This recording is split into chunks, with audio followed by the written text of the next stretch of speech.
Good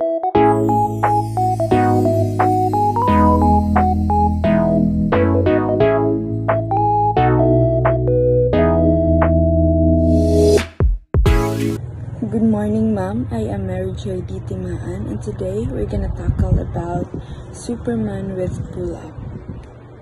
The Superman pull-up exercise combines the Superman and pull-up exercises to strengthen your core and back muscles while also improving your posture and mobility. So, what is core?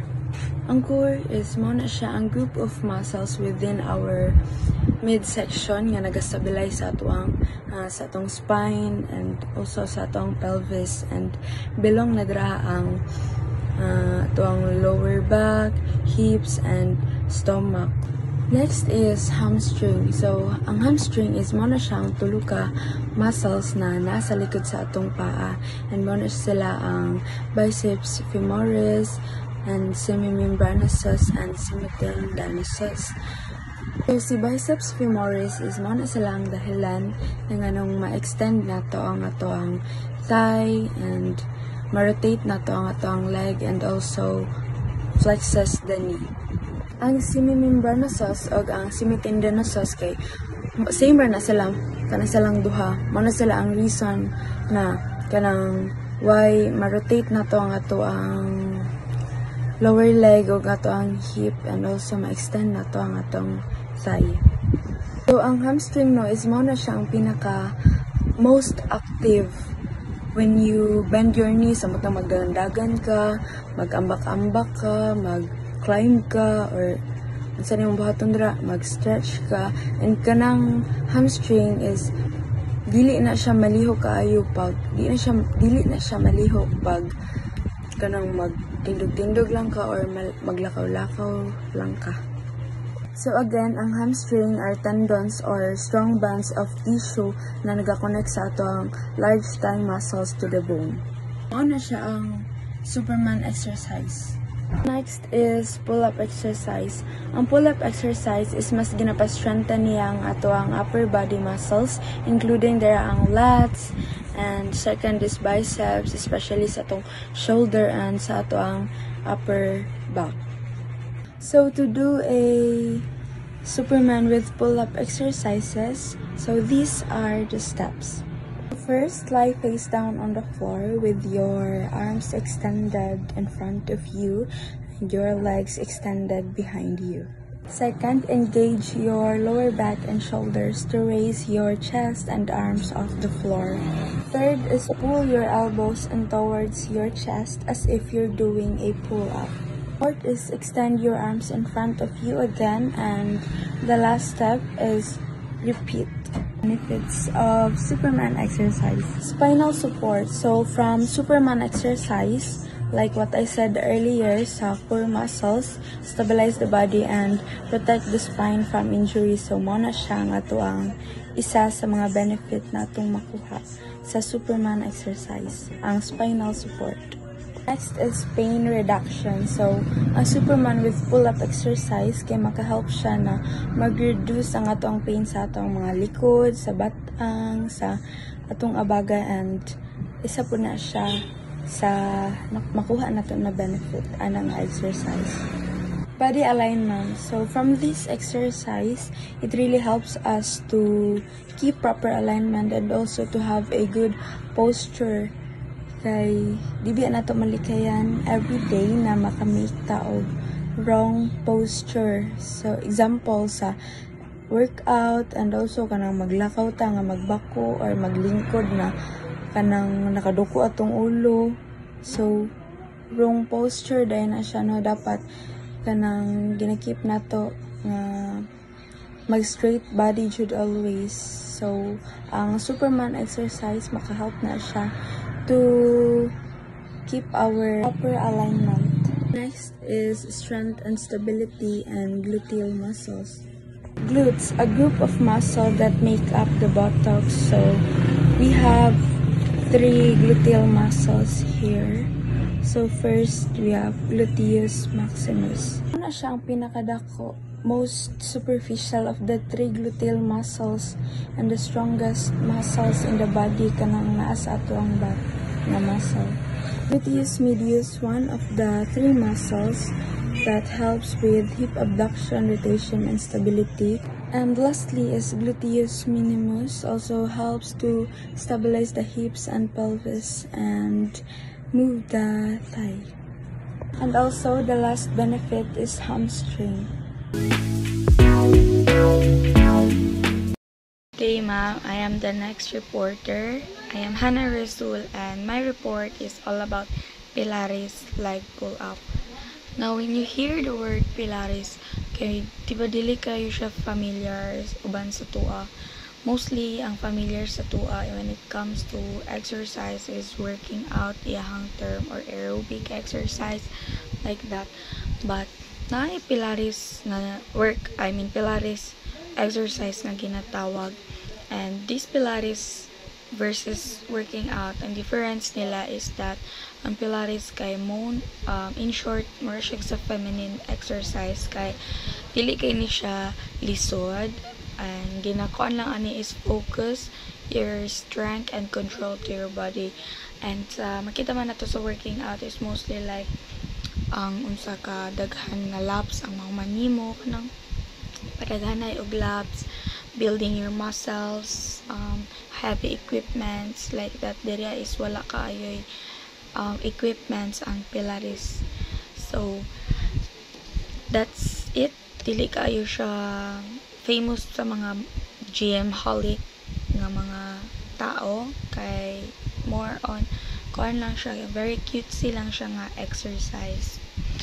And now when we say Pilates leg pull-up, it means that the leg pull-up is an intermediate Pilates exercise that involves lifting one leg while extended. It's an exercise that can help strengthen muscles that can weaken from sitting. So, from the word intermediate Pilates exercise, dali ra gid kay siya buhaton no, anytime, anywhere, or bahalag nag-unsa ka diraa, nagigda ka, nya na feel ni mga sakit-sakit lang ini ako ang likod nga part, akong torso nga part, buhaton do ko ni bake na pwede ra gid kaayo without needing any equipment. Pwede ra ka on the spot. And this mostly, kaning siya nga exercise mostly maka-help ni siya sa kanang ato agong diri nga part. So syempre pag nagalingkod ta, ang gamit jud anay sa to ang shoulder, backbone, at torso nga part mo na iyahang ma-help gyud ana nga this exercise. And next is, as you can see there nga picture, here are some tips for performing the leg pull-up. So nakay makita diya nga duha ka picture. Pwede siya anang figure 1 nimo buhaton, pwede po anang figure 2. You can or siya planking pero pabaliktad lang siya, reverse planking. Pwede po anang isang murag siya planking pero di ba ang plank is kaning imuhang ikuan sa floor, and this one is mismo kani siya. Number 1 is place your hands under your shoulders with your fingers pointing in the same direction as your toes. So you can see naman sa picture kung asa naglingi ang iyang hands, dito po naglingi iyang toes. And next one is inhale to prepare, and exhale as you connect to your abdominals. So as you can see, diba, mas connected ka sa imuhang body while doing this exercise. Unlike pag sa kuan, pwede ka mag-running without minding anything, without focusing on something that you need to control. Third one is curl your pelvis to lift. Your pelvis is sa baba. Your feet in short, or your toes. Next is keep your torso and pelvis stable as your leg moves. So while nakalift na imuhang legs, diba kung for example mo niya akong feet, ana lang yun siya curl. Means sa curl, ana, pwede ka na sa part, kung kanang sa taas na picture mo unahon, dapat naka-extended siya niya, ana. Kung dito na pud ka na sa figure to, naka-curl, naka-ana pud. Kita man niyo mo sa picture. Murag naka-extend yun ang imuhang toes. And dapat imuhang torso, which is your lower part sa imuhang back, is keep lang siya, stable lang dapat siya. And avoid hyperextending your elbows and knees. Ayaw pag i-extend niya to the point na dili na gud siya mas straight, kay mali na siya, dili na siya leg pull up, Pilates leg pull up, lahi na nga exercise. So dapat straight lang, aligned lang, and this will help your body to kanang makita nimo nang mura siya mag feel relief ko siya, sakit siya pag madugay-dugay, pero at the same time ma-relieve ang imuhang body kay mag-tone siya, mag-tone up ang imuhang muscles sa imuhang body. By the way, ang difference sa building a muscles and toning a muscles, kay building a muscles kay nagapadako ka og mga muscles nimo dira, and toning the muscles is mostly imo lang gina-emphasize ang imuhang muscles without making it big or without making it small. And the benefits that you can get through this exercise, so the benefits that you can get through doing this exercise is, number 1, it strengthens and tones the arms, the seat, and the legs. So maklaro naman siya no nga mas matone lang ang imuhang arms, your seat and legs. Okay, of course mo man natong gamit nga pag man nagaupo ta, and this ayo lang kalimti na this exercise mostly pag makuha nimo ang body through sitting. Number 2 is it stretches the Achilles tendon. By the way, kung dili ka familiar sa term nga Achilles tendon, mo din na siya ang bagtak. Okay, mas stretch na siya, but dili na bad way, but in a good way mo siyang mag-tone good, kasi syempre mahang man siya, kay naka-lift man siya, diba? And number 3, it creates the stability and control in the whole body. So diya practice ang imuhang control sa imuhang body, kung kabalo ba ka mag-control, kung unsa nimo pag-stabilize sa imuhang movement while doing that exercise. Now last is it lengthens the body from the crown of the head to toes. Murag mas stretch imuhang whole body while doing that exercise. And that is all about the Pilates leg pull-up. Thank you for listening. Pull-ups. Pull-ups are the strength training exercise that targets the muscles of the back, arms, and chest. Ang pull-ups mo ni siya ang atoang strength training exercise nga ang atoang ginatarget is ang atoang back muscles nato, atoang arm muscles, og atoang chest. Na natay detailed na explanation aning pull-ups. What is pull-up? A pull-up is an upper body exercise where you hang from a bar with your hands and pull yourself until your chin clears the bar.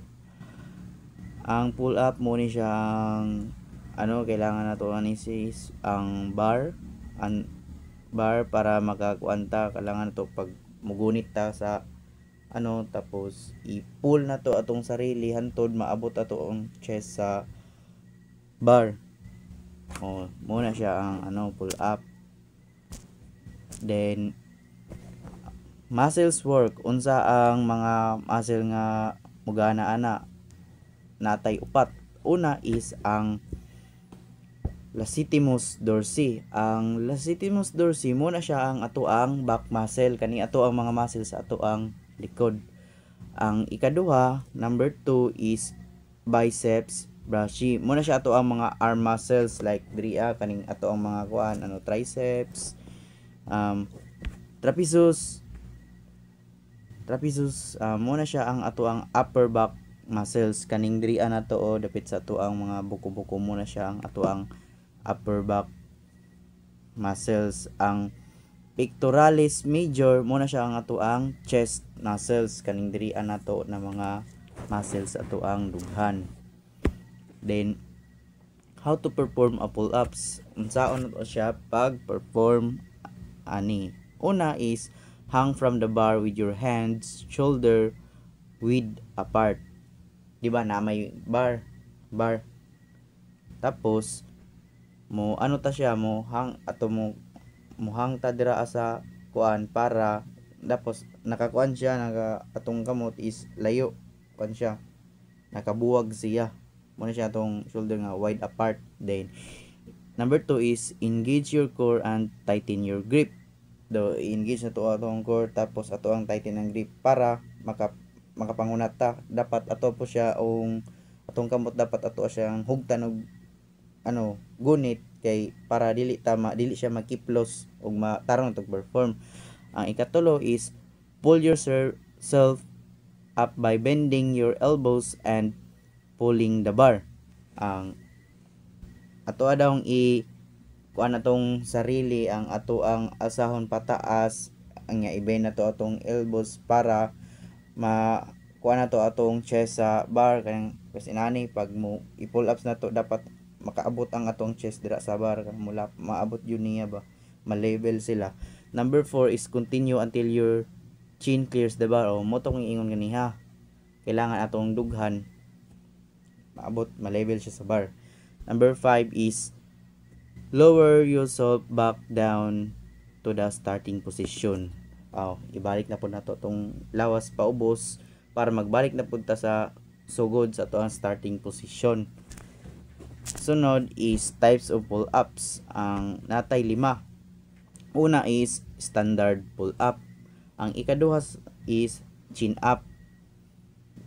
Kauban na to ang with palm facing towards you. Then wide grip pull-up, ito naka-wide, matungin ko na ang close grip, itong anak. Then ang assisted pull-up using a machine or resistance band. Tapos ang benefits aning pull-ups is number 1 is improves upper body strength and muscle mass. Okay, ma-improve yun ang ato ang mga kusog sa ato ang ato ang body strength. Kadua is enhanced grip strength and forearm development. Ikatulo is targets multiple muscles group simultaneously. And ikaupat is improves posture and reduce back pain. Mo improve ang ato ang postura sa ato ang lawas, tapos ma-lesser na ang ato ang mga sakit-sakit sa ato ang likod. And mao lang to, that's all.